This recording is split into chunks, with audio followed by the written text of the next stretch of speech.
சுண்டைக்காய், பச்சை சுண்டைக்காயை அதை இடித்து அதில் இருக்கக்கூடிய விரையை மட்டும் எடுத்துக்கோங்க, கழுவி வச்சுக்கோங்க. இப்போ ஸ்டவ் ஆன் பண்ணி பேன் வச்சு பேன் காஞ்சதும் அதில் நம்ம ஒரு 75 ml அளவுக்கு ஆயில் சேர்த்துட்டு 1 ஸ்பூன் அளவுக்கு கடுகு, 1 ஸ்பூன் அளவுக்கு ஜீரகம், கூடவே ஒரு 1/4 ஸ்பூன் அளவுக்கு வெந்தயம் சேர்த்துட்டு ஒரு கை நிறைய பூண்டு தோல் உரித்து அதில் எண்ணெயில் போட்டுக்கோங்க.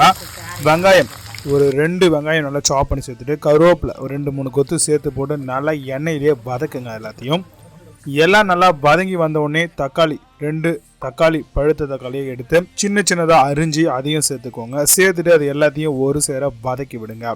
எண்ணெயிலே எல்லாமே வதங்கி வரட்டும். இந்த டைமில் நம்ம பச்சை சுண்டைக்காய் ஆல்ரெடி அதில் இருக்கக்கூடிய விரையை முடிஞ்ச அளவுக்கு எடுத்துட்டோம், வாஷ் பண்ணி வச்சுருக்கோம். அது எல்லாத்தையுமே இதில் சேர்த்து நல்லா எண்ணெயிலே வதக்கலாம். எண்ணெயிலேயே அந்த சுண்டைக்காய் எல்லாம் வதங்கும் போது ஒரு 1/2 ஸ்பூன் அளவுக்கு மஞ்சத்தூள் போட்டு இன்னுமே நல்லா மிக்ஸ் பண்ணி விடுங்க. இப்போ புளி தனியாக கரைச்சி வச்சுருக்கோம், அதில் 1 ஸ்பூன் அளவுக்கு தேவையான அளவுக்கு நீங்கள் சால்ட்டு சேர்த்துக்கோங்க. நமக்கு 2 ஸ்பூன் ஆச்சு. 4 ஸ்பூன் அளவுக்கு நம்ம வீட்டு குழம்பு மிளகாய் தூள் மட்டும்தான் சேர்த்துருக்கோம், வேறு எதுவும் சேர்க்கல. எல்லாத்தையும் நல்லா அந்த புளி தண்ணியோட மிக்ஸ் பண்ணிவிட்டு இப்போ சுண்டைக்காய் எல்லாமே நல்லா வந்து பார்த்திங்க அப்படின்னா ரெடி ஆகிடுச்சு. இப்போ நம்ம அந்த கூட்டி வச்சுருக்கக்கூடிய அந்த புளி தண்ணியை நம்ம இதில் சேர்த்துக்கலாம். சேர்த்துட்டு நல்லா மிக்ஸ் பண்ணி விடுங்க. வேணும்னா தண்ணி கொஞ்சம் ஆட் பண்ணிக்கோங்க. நல்லா வந்து பார்த்திங்க அப்படின்னா மிக்ஸ் பண்ணி விடுங்க. நல்லா கொதித்து வரட்டும்.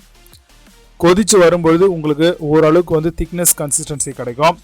அது வேணும் அப்படின்னா நீங்கள் அப்படியே எடுத்துக்கலாம், நல்லா வத்த குழம்பா. இல்லை இன்னும் கொஞ்சம் தண்ணி ஊற்றி கூட நீங்கள் இன்னுமே வந்து தண்ணியாக கூட எடுத்துக்கலாம், அது உங்களுடைய விஷ் தான். இப்போ நல்லா கொச்சி வந்துருச்சு. இந்த டைமில் ஸ்டவ் ஆஃப் பண்ணிவிட்டு நம்ம ரைஸ் கூட சர்வ் பண்ணலாம். சூப்பரான சுண்டைக்காய் வத்த குழம்பு ரெடி.